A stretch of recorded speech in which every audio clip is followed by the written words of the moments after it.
Gita press Gorakhpur છે, publication house છે, જેમ ભારતીય સંસ્કૃતિના બધા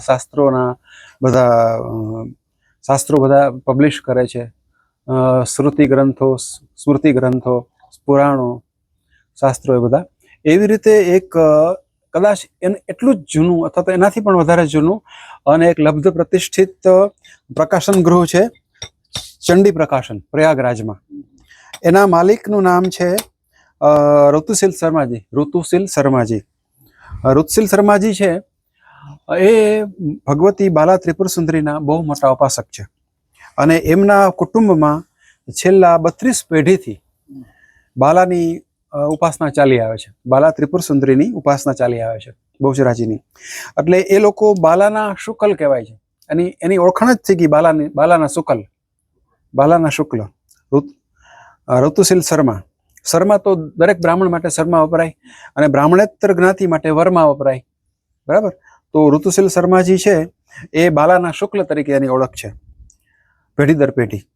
અને 32 પેઢીથી બાલા ત્રિપુર સુંદરીની ઉપાસના એની વંશ પરંપરામાં ચાલી આવે છે. એટલે આખું સિદ્ધ કુટુંબ છે, આખો વંશ સિદ્ધ છે. 1-2 પુરુષ તો સિદ્ધ નથી, 1-2 વ્યક્તિ સિદ્ધ છે એમની, આખો વંશ જ સિદ્ધ છે. વંશ પરંપરા સિદ્ધોની પરંપરા છે. હવે ઋતુશીલ શર્માજી સાથે હું સંપર્કમાં છું, એમની કૃપા છે મારી ઉપર. તો એક વખત મેં એમને પૂછ્યું, એમણે મને પુસ્તકોનો એક સેટ મોકલ્યો, ચંડી પ્રકાશનના બધા પુસ્તકો. એટલે એ બધા ઉપાસના વિશેના જ પુસ્તકો હતા. એમાં ભગવતી બાલા ત્રિપુર સુંદરીની નિત્ય ઉપાસના કઈ રીતે કરવી, એકમે અલગ ઉપાસના, બીજે અલગ ઉપાસના, ત્રીજે અલગ ઉપાસના, એમ 1 થી 15 સુદ પક્ષ અને 1 થી અમાસ વદ પક્ષ. એ સુદ પક્ષ અને વદ પક્ષના કઈ રીતે ઉપાસના કરવી એનું બધું એણે મને વિવરણ મોકલ્યું, એ સાહિત્ય મોકલ્યું. એ પ્રમાણે મેં ઉપાસના ચાલુ કરી અને બહુ સિમ્પલ હતું, અડધી કલાકમાં પૂરું થઈ જાય એવું હતું.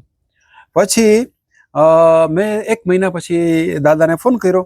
મેં કીધું ગુરુજી મને એક પ્રશ્ન છે. તો મને કે બોલો. મેં કીધું અવિવેક થાય તો માફ કરજો, પણ એક પ્રશ્ન એવો છે કે ભગવતી બાલા ત્રિપુર સુંદરીનું જે સ્તોત્ર છે, જે ખડગમાલા છે, એમાં ભગવતી બાલાને સર્વ વેતાલમય કીધા છે. તો ગુરુજી વેતાલ તો એક પ્રેત છે, પ્રેતોનો રાજા છે. તો વેતાલને મા ને ભગવતીને જે સાક્ષાત જગદંબા છે, પરાશક્તિ છે, એને શા માટે વેતાલમય કીધા? તો માતાજી માટે તો આ બિલો ડિગ્નિટી છે, બરાબર. વેતાલ તો સેમી ગોડ્સ છે અથવા તો સેમી ગોડ થી પણ નીચેના છે. તો મને કે भैया वो जो आप वेताल जानते हो ये वेताल ये नहीं है, आप तो विक्रम और वेताल जो नवल कथा है ना वो वेताल की बात कर रहे हो, और ये सब गड़बड़ कर दिया है. ये सब उपन्यासकार जो है, जो नवल कथाकार है, जो मीडिया है, टीवी है, उसने ये सब गड़बड़ कर दिया है.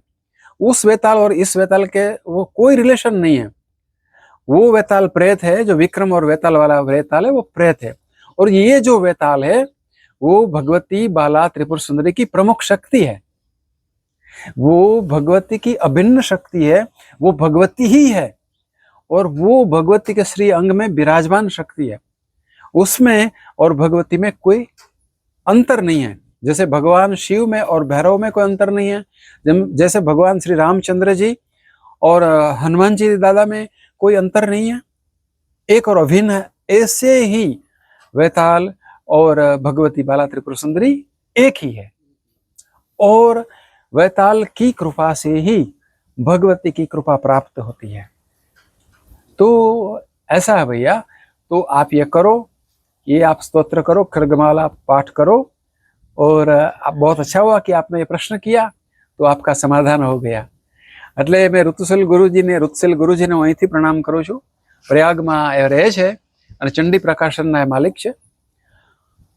તો એમની કૃપાથી એમણે જે જ્ઞાન આપ્યું, જે મને બોધ આપ્યો, એનાથી મારી શ્રદ્ધા ખૂબ જ વધી અને મારી ભક્તિમાં એક નવો જ પ્રાણ પુરાયો.